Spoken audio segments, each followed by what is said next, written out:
thinking. And this message is entitled, In the Upper Room with Jesus the Christ. Let's give him a warm welcome. Zane Hodges.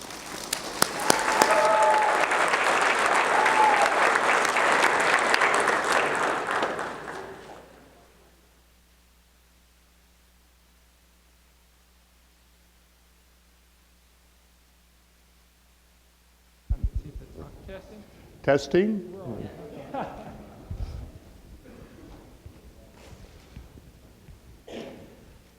Bob was telling me before the session that somebody asked him if there was anything that he and I disagreed on. Emphatically, yes. He does not root for the Cincinnati Reds.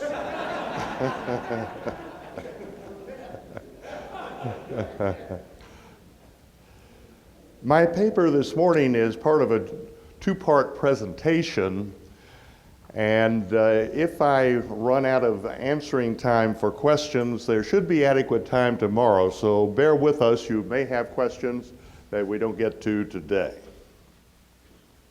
Always great to be with the GES group and to see so many familiar faces, as well as friendly faces.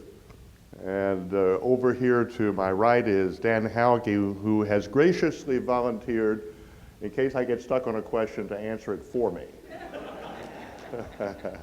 So we may be turning to him later in the session. My talk this morning is In the Upper Room with Jesus the Christ. John 13 to 17 contains a special body of material that is unique to the fourth gospel. In popular communication, it is often called the Upper Room Discourse. This is not precisely accurate. John 14:31 indicates the point at which Jesus and his disciples left the upper room. Jesus says, "Arise, let us go from here." But John 15 to 16 continues the discourse, and the prayer of John 17 concludes it. Most writers now refer to John 13 to 17 as the last discourse. The material in these chapters is unique to John's gospel. By contrast, the synoptic gospels are relatively brief in describing our Lord's final encounter with his 11 disciples. For many reasons, we need to pay closer attention to the last discourse. We need to examine again the actual role that it has in the Gospel of John. Part 1, a fundamental premise. A fundamental premise of my paper today is that the purpose of the Gospel of John is evangelistic. I think this purpose is quite clearly stated in John 20, 30 to 31. Nevertheless, I am well aware that the subject of John's purpose is debated in the current technical literature. During the 20th century, Raymond E. Brown was probably the premier Johannine scholar in the English-speaking world. He was a lifelong Roman Catholic and an ordained priest, and he was of moderately liberal persuasion. His magisterial two-volume commentary on John remains a goldmine for all students of the fourth gospel. He passed away suddenly on August 8, 1998. The year before his death, Brown published a massive volume, over 900 pages, entitled An Introduction to the New Testament. It distilled his enormous scholarly knowledge. In that volume, he comments on the issue of John's purpose, and I quote him. Luke explains his purpose at the beginning of his gospel, but John saves his statement of purpose till the end. In selecting material to be included in the gospel, his goal has been to have people come to faith or increase in faith, disputed reading, those are his words, in Jesus the Messiah, the Son of God, and through this faith to possess eternal life in his name. This pretty well reflects the state of affairs even a decade later. Brown rightly locates the center of the discussion in the textual problem found in John 20:31. The problem concerns the presence or absence of a single letter, a sigma, in the phrase that you might believe, either pistuete or pistusete. With it, the verb is aorist, without it, present. Those who deny the evangelistic purpose of John's gospel typically depend heavily on the present tense. They think that the present suggests the idea that you may continue to believe. The 27th edition of the Nestle-Aland Greek New Testament indicates that the present tense is found in 3 old manuscripts and a few others. The rest support the aorist. Actually, it makes no difference at all which reading is accepted. The view that the present tense supports the idea of continue to believe is a semantic fallacy. This was pointed out as long ago as 1975 by Johannes P. Lowe. As some of you may know, Lowe was the co-editor with Eugene Nida of the Greek-English lexicon of the New Testament based on semantic domains. In 1975, Lowe published an article, Verbal Aspect in the First Letter of John, in the journal Neo-Testamentica. There Lowe states this, and I quote, "The Greek presens," he uses the Latin there, "the Greek presens is actually neutral or unmarked. It is a 0 tense. It may be used if the context suggests linear or habitual occurrence, and often verbs denoting processes give the impression that the praesens signifies duration, though the praesens itself merely states the occurrence of a fact." On the next page, he adds, "It is a 0 tense of factual actuality." I know, of course, that this is not what was taught in Greek classrooms for the last several generations. Most scholars were weaned on the idea that the present tense expressed ongoing or continuous action. But this idea is a semantic fallacy. If you read your New Testament with the same facility you do your English New Testament, you can easily see for yourself that Lowe's position is a slam dunk. I'm sorry to say this, but you can get a reputation as a Greek scholar without reading the Greek New Testament easily. That's because the field of New Testament Greek is loaded to the max with helpful tools, lexicons, grammars, word studies, commentaries, the whole 9 yards. You don't need to know very much to use all these tools. The number of skilled semanticists like Lowe is quite small. I once heard some lectures by his co-editor Eugene Nida, reputed to be a linguistic genius. I suspect that Lowe is not too far behind. Of course, not everyone has fallen into the tense trap. You can find a competent conservative defense of John's evangelistic purpose in Carson, Moo, and Morris's An Introduction to the New Testament. What's the bottom line? It is simply this. Neither in John 20:30 to 31, nor elsewhere in the fourth gospel, as far as I can tell, does John employ the present tense of the verb pistuo, believe, with any suggestion of continuous action. The idea that John's purpose was to get people to continue to believe does not have a shred of linguistic evidence. It is based on a 0 tense, and it has 0 probability. Part 2, the historical purpose of the last discourse. Before we can consider the literary purpose of the last discourse in John's gospel, we must think about its historical purpose. Naturally, I assume the historicity and unity of the discourse as presented in the fourth gospel. It is not a pastiche of Jesus' sayings drawn from here and there. In fact, the discourse has a geographical starting point and a geographical endpoint. It begins in the upper room, but 1431 shows that Jesus and his disciples left the upper room after 1430 was spoken. The discourse continued as they made their way through the streets of Jerusalem, John 15 and 16. The discourse was concluded by Jesus' prayer in John 17.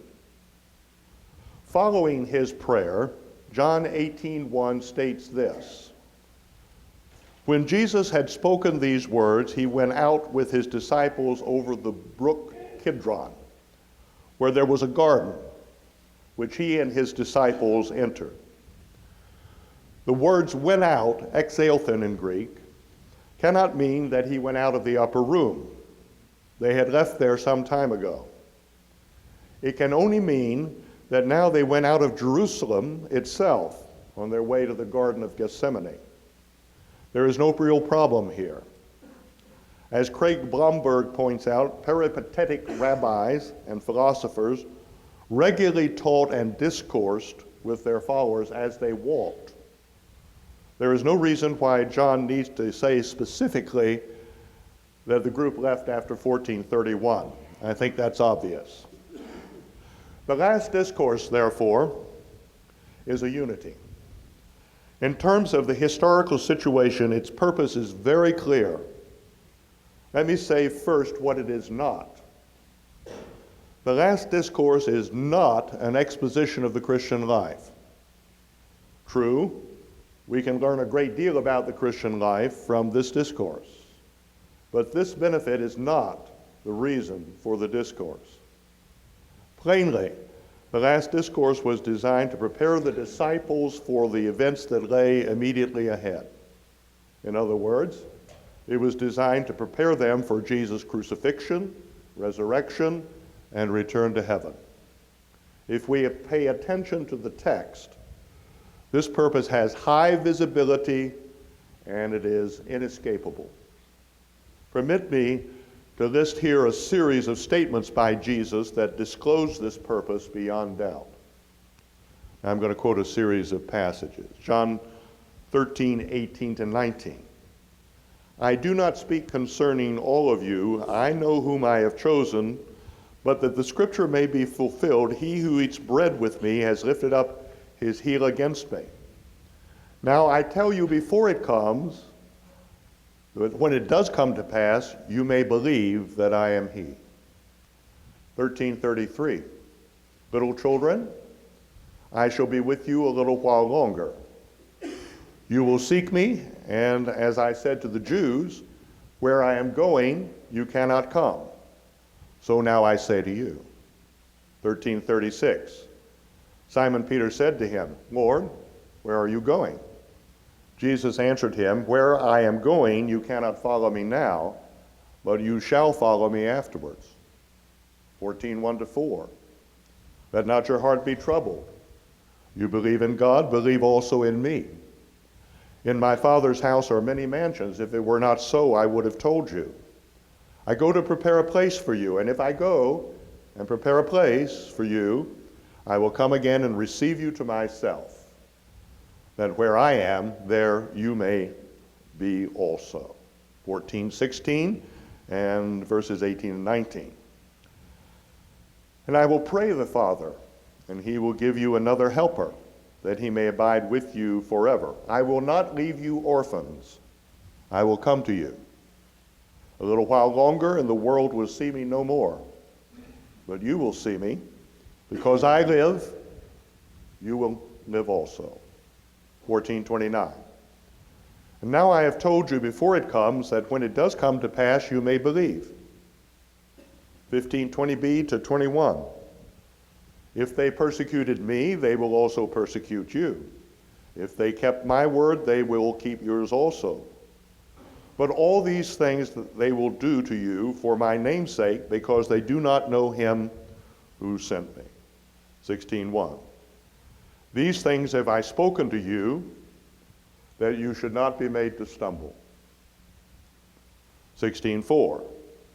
"But these things I have told you, that when the time comes, you may remember that I told you them. And these things I did not say to you from the beginning, because I was with you. 16:16. A little while and you will not see me. And again a little while and you will see me, because I go to the Father. 16:20. Most assuredly I say to you that you will weep and lament, but the world will rejoice. And you will be sorrowful, but your sorrow will be turned into joy. 16:28. I came forth from the Father and have come into the world. Again, I leave the world and go to the Father. 16:32. Indeed, the hour is coming, yes, has now come, that you will be scattered, each to his own, and will leave me alone. And yet I am not alone, because the Father is with me. 17:4-5, speaking to the Father. I have glorified you on the earth. I have finished the work that you have given me to do. And now, O Father, glorify me together with yourself, with the glory I had with you before the world was. 17:11a. Now I am no longer in the world, but these are in the world, and I come to you. 17:13. But now I come to you, and these things I speak in the world, that they may have my joy fulfilled in themselves. I rest my case. The historical purpose of the last discourse was this: to prepare the disciples for the events that would begin that very night and would lead to the death, resurrection, and ascension of Jesus Christ. Part 3. The literary purpose of the last discourse. Only if we see clearly the historical purpose of the last discourse are we prepared to see the literary purpose of this discourse in the fourth gospel. In an inspired document, we expect a literary purpose that is fully consistent with the historical purpose. As we have just said, the last discourse is not an exposition of the Christian life. It is certainly useful for Christian living, but this was not the historical purpose. What then is the literary purpose within the framework of John's Gospel? Part A, the audience of John's Gospel.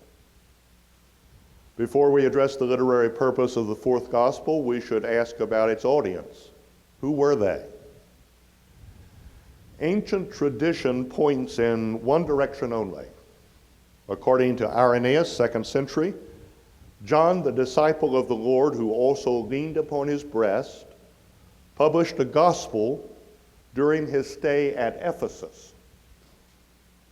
Eusebius, the 4th century church historian, reports the following, quote, "Meanwhile, the holy apostles of our Savior were scattered across the world.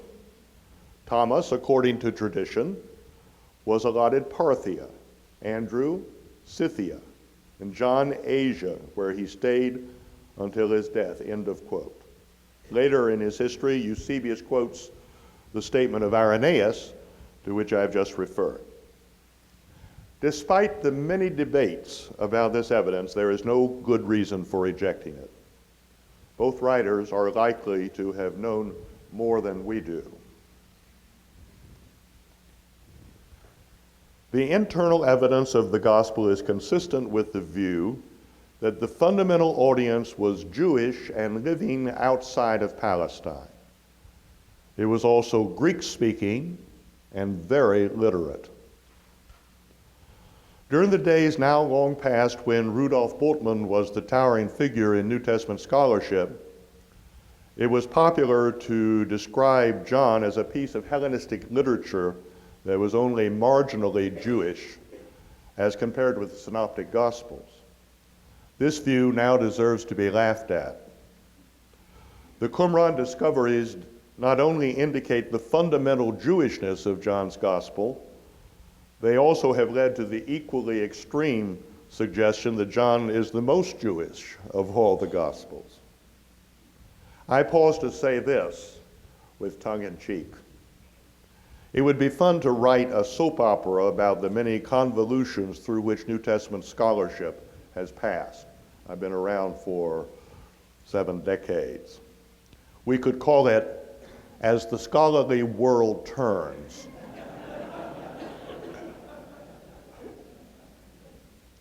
But despite the obvious Jewish character of John's gospel, John still translates certain Semitic words.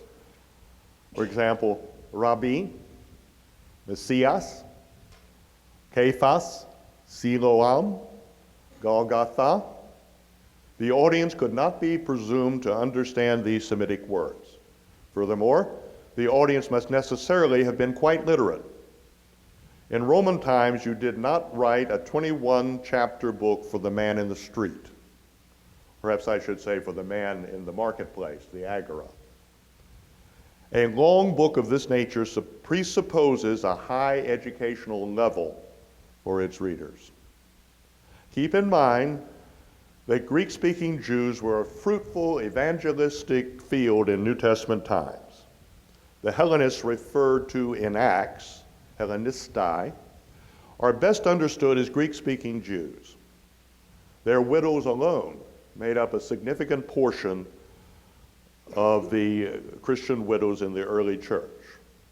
As is often pointed out, the 6 deacons chosen to resolve the problem all had Greek names: Philippos, Prochorus, Nicanor, Timon, Parmenas, and Nicholas. After his conversion, Paul sought to evangelize the Hellenists of Jerusalem, who responded by trying to kill him. Acts 9:29. The Hellenists were also the object of evangelism in Antioch of Syria, Acts 11:20. The Hellenists must have been ripe targets in the city of Ephesus. There was a synagogue there where Paul evangelized, Acts 18:19. And for all we know, there may have been several. In a commercial center like Ephesus, we should expect a substantial Jewish population and a significant number of successful Jewish entrepreneurs. In New Testament times, Ephesus was a large and prosperous port city located on the western coast of Anatolia, that is, of modern Turkey. In the centuries that followed, the port silted up, and the site of Roman Ephesus is now an inland site.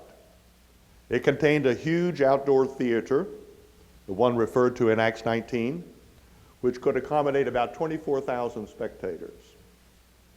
Years ago, I actually sat down briefly in the ruins of that theater during a Bible Lands tour conducted by my friend and colleague at Dallas Seminary, Dr. Bruce Walke.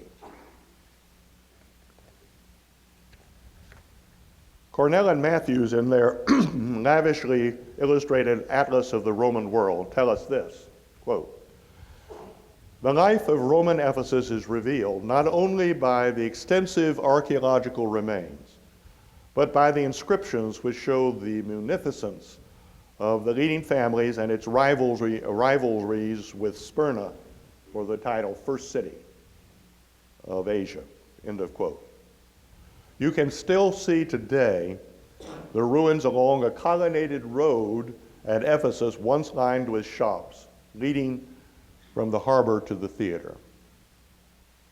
Of special interest to us right now is the famous library of Celsus. Archaeologists have excavated the remains of this library that was dedicated in the early 2nd century to the Roman governor of the province of Asia. His name was Tiberius Julius Celsus Polymaianus. The construction of such a memorial to the governor shortly after the close of the first Christian century is eloquent. It is a powerful testimony to the high level of literary life in first century Roman Ephesus. Thus, when John published the gospel at Ephesus, he could anticipate a significant readership. As Graham Shipley has stated in his very thorough volume, The Greek World After Alexander, quote, "A helpful definition of literature might be the circulated written works of a social elite, read or performed for enjoyment. It is important, however, to define one's elite. In this book, meaning Shipley's book, science, philosophy, and literature are treated separately, but for many practical purposes, they were parts of the same set of social activities carried out by the same individuals from the upper wealth levels of society and their proteges who devoted their leisure to their chosen mode of cultural creation, end of quote. The original recipients of the fourth gospel could well have been an upper-class Jewish social circle, or a guild composed of educated Jewish artisans or other professionals. Or the fourth gospel could have gone first to a large extended Jewish family, many of whose members were educated readers. The possibilities are numerous. We just don't know which possibility is correct. In any case, John intended to evangelize the original readers. Capital B. The literary character of the Last Discourse. We come finally to the issue of the literary purpose of the Last Discourse. Since time is running out on us today, we can only lay out to you the basic premise. If the Lord permits, we will pick up the discussion tomorrow at the point where we leave it today. As we just saw, Ephesus was a good place to publish a book because it apparently had many readers at the highest echelons of society. Strikingly, the first librarian of the famous library in Alexandria for Egypt was an Ephesian. His name was Zane Hodges, who took that position about 248 BC. The Greek students in my audience may be interested to learn that Zane Hodges invented the original Greek accents, which were tonal accents in his day. He came from Ephesus. Therefore, I propose that a cultured, literary Jewish circle in Ephesus was the original intended audience of the fourth gospel. How then would the last discourse in John 13 to 17 strike these original non-Christian readers? I may surprise you by my answer to that question. My answer is this. It would remind some of them, perhaps most of them, of a famous dialogue of Plato called the Phaedo. Plato lived from about 429 to 347 BC, and as you know, left behind a large number of dialogues. A modern writer has said, quote, these dialogues were written 2,300 years ago, and the thought of the ancient world, the Renaissance, and that of contemporary times have all come under their influence, end of quote. And although Socrates is a familiar figure in the Platonic dialogues, there are only 3 dialogues that focus on the character and personality of Socrates, and these 3 are the Apology, the Crito, and the Phaedo. The Apology, of course, records Socrates' defense before the Athenian jury that condemned him to death. The Crito reports the effort by Socrates' disciple Crito to persuade him to accept the aid of his disciples to escape his impending execution by poison. Socrates refuses. Interesting as these dialogues are, right now I am concerned with the Phaedo. Needless to say, Plato's writings would be among the classics available at Ephesus. They would be of special interest there because Ephesus was situated in the Aegean basin, in territory originally colonized by the Greeks and known to them as Ionia. I do not know of any piece of ancient literature to which the last discourse bears a stronger resemblance than it does to the Phaedo. The setting of the Phaedo is the last day of Socrates' life as he sits in prison, in his prison quarters, awaiting the delivery of the poison with which he will die. There Socrates is surrounded by his disciples. The form of the Phaedo, as we have said, is a dialogue. His disciples participate by asking or answering questions. This in itself is reminiscent of the last discourse in John's Gospel. The main content of the Phaedo consists of the words of Socrates himself. The topic under discussion between Socrates and his disciples, quite naturally, is the subject of the immortality of the soul. Socrates himself believes in the soul's immortality, but realizes he only has logical arguments for it. In the final analysis, he is not sure what comes after death. The Phaedo is introduced by an exchange between a certain Echecrates, probably a Pythagorean, and Phaedo, a disciple of Socrates.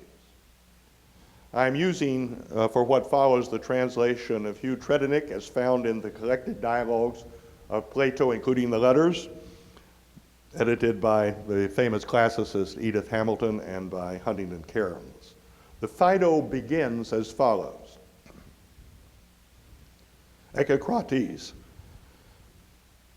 were you there with Socrates himself, Phaedo, when he was executed? Or did you hear about it from somebody else? Phaedo, no, I was there myself, Echecrates. Echecrates, what then did the master say before he died? And how did he meet his end? I should very much like to know. Let me pause to point out that the words rendered, how did he meet his end, in the Greek of Plato's text were kaipos et teluta. They are not an inquiry about the method of execution, since Echecrates would have known that it was by poison. Instead, this is a question that means, how did he face death? How did he behave? In antiquity, that was an important consideration, as we shall see tomorrow. A little later, we have this exchange in the Phaedo. Echecrates, but what about the actual circumstances of his death, Phaedo? What was said and done? And which of the master's companions were with him? Or did the authorities refuse them admission so that he passed away without a friend at his side? Phaedo, oh no, some of them were there, quite a number in fact. Echecrates, I wish you would be kind enough to give us a really detailed account, unless you are pressed for time. Phaedo, no, not at all. I will try to describe it for you. Nothing gives me more pleasure than recalling the memory of Socrates, either by talking myself or by listening to someone else. Echecrates, well, Phaedo, you will find that your audience feels the same about it. Now, try to describe every detail as carefully as you can. This is the way the Phaedo begins. What then did Plato hope to accomplish through the account that Phaedo now unfolds in great detail? This becomes apparent toward the end of the dialogue when the jailer comes in and speaks as follows to Socrates, quote, Socrates, he said, at any rate I shall not have to find fault with you, as I do with others, for getting angry with me and causing and cursing when I tell them to drink the poison, carrying out government orders. I have come to know during this time that you are the noblest and the gentlest and the bravest of all men that have ever come here. And now especially I am sure that you are not angry with me, but with them, because I know who are responsible. So now, you know what I've come to say. Goodbye, and try to bear what must be as easily as you can. As he spoke, he burst into tears, and turning around went away. Socrates looked up at him and said, goodbye to you too. We will do as you say. Very touching, right? And what a cool character Socrates is. But just to make sure that the reader doesn't miss this point, here is how Plato ends the Phaedo. with Phaedo's final words to Echecrates. Quote, "Such Echecrates was the end of our comrade, who was, we may fairly say, of all those we knew in our time, the bravest and also the wisest and most upright man." The last words of this statement, which are the last words of the Phaedo, are a very euphonic series of superlative forms. In Greek, aristou kai allos, phronimotatu kai dikaiotatu. This is a nice rhetorical climax. The literary genre of the Phaedo, therefore, is that of an encomium in dialogic form. That is to say, it is an extended tribute to a worthy man who died worthily. So what about the Last Discourse? What is its literary purpose in John's Gospel? The answer is that the purpose is essentially the same as the purpose of the Phaedo, but with far weightier subject matter. No one ever faced death the way that Jesus did. And the way that he faced death is an argument that he is in fact the Christ. Let's get precise here. Exactly what does John expect his readers to learn about Jesus in chapters 13 to 17? We are not left to guess. He tells us in John 13:1. Now, before the feast of the Passover, when Jesus knew that his hour had come that he should depart from this world to the Father, having loved his own who were in the world, he loved them to the end. Two things appear here. Number one, Jesus has perfect knowledge of what lies ahead and where he is going. Number two, in his last hours, he loves his followers right up to the end of his life. If you read chapters 13 to 17 carefully, you will find that both these themes emerge repeatedly. First of all, nothing catches Jesus by surprise. Early on, he announces that one of his inner circle will betray him, and he gives Judas the sop. Judas leaves with only Jesus realizing what he is going to do. Moreover, Jesus knew that his separation by death from his disciples would be quite brief. A little while, and you shall not see me, and again a little while, and you will see me because I go to the Father. Note the repeated emphasis on this theme, 13:33, 14:19, and 16:19. As with the betrayal by Judas, the disciples don't pick up on this idea either.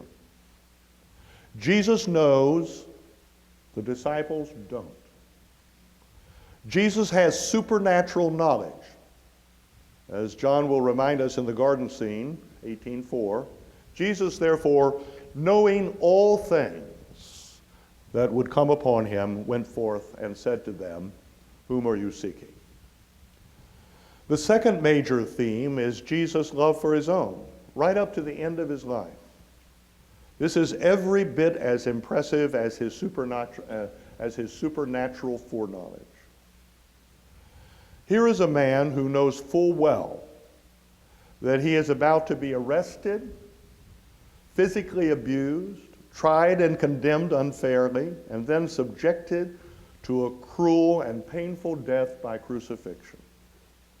And yet in his final discourse with his followers, and even in his prayer to God, there is not the slightest trace of self-concern or self-pity.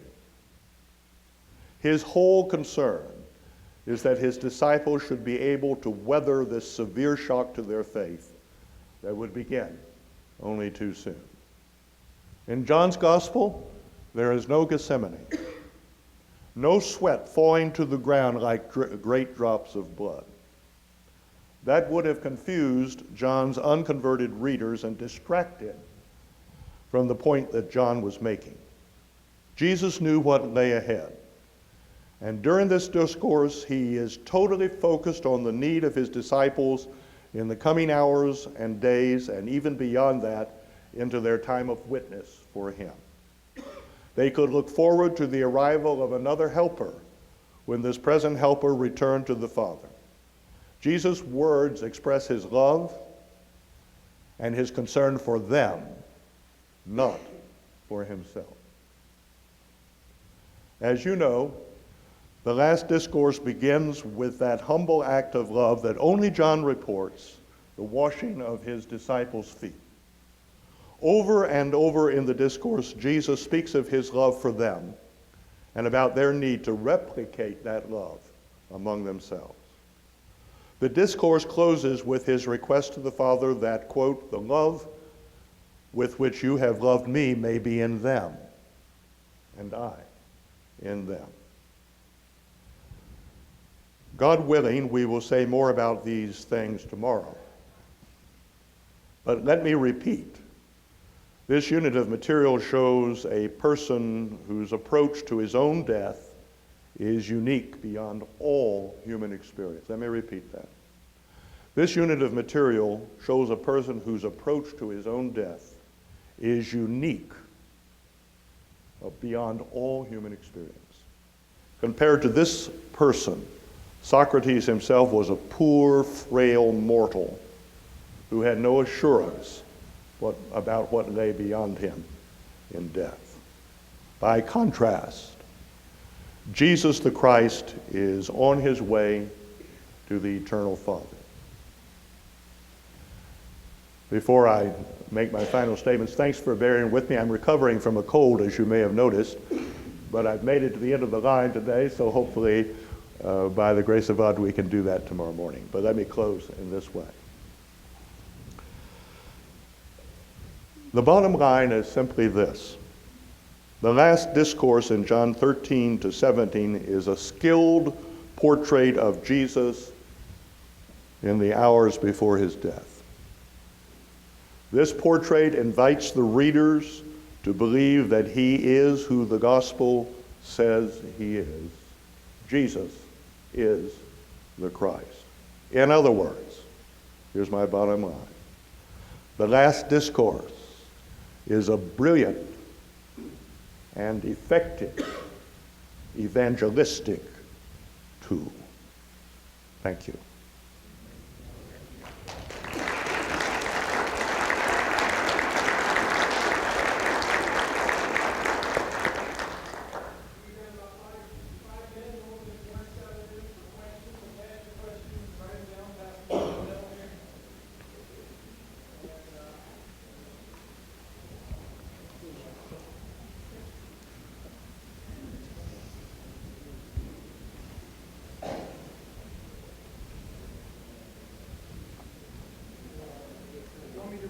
Yes, that would be nice.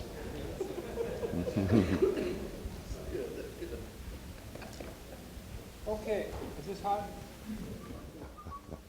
Is this one on? The mic?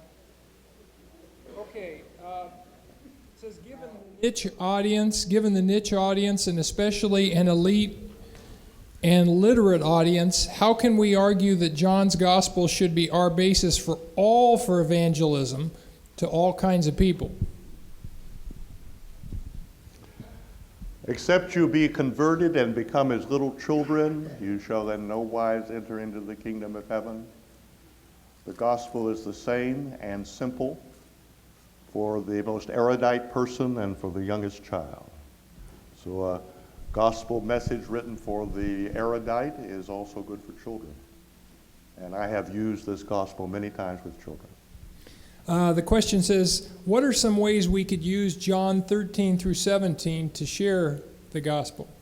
I think we could use it just as we've suggested here, that this is more than a man who is preparing for death. This is somebody with supernatural knowledge who knows what is beyond death and where he's going and what the future of his disciples will be. We could use all those factors as indicators that Jesus is indeed the Christ. Also, was John's the fourth gospel, was it written before or after John's exile to Patmos? I think the evidence points to the fact that all of the Gospels were written before 70 AD, before the destruction of Jerusalem. That would put it well before his exile to Patmos. Yes, I would say in the 60s somewhere. Okay, how does the last discourse fit with John 20, 30, and 31, especially in reference to these signs, because there doesn't appear to be any signs in John 13 to 17? I'm glad they asked that because that's my subject tomorrow. Come back tomorrow and I will answer that. All right, here's another question. Well, this is a little bit off topic. Do you want to answer a question about the present tense in Greek?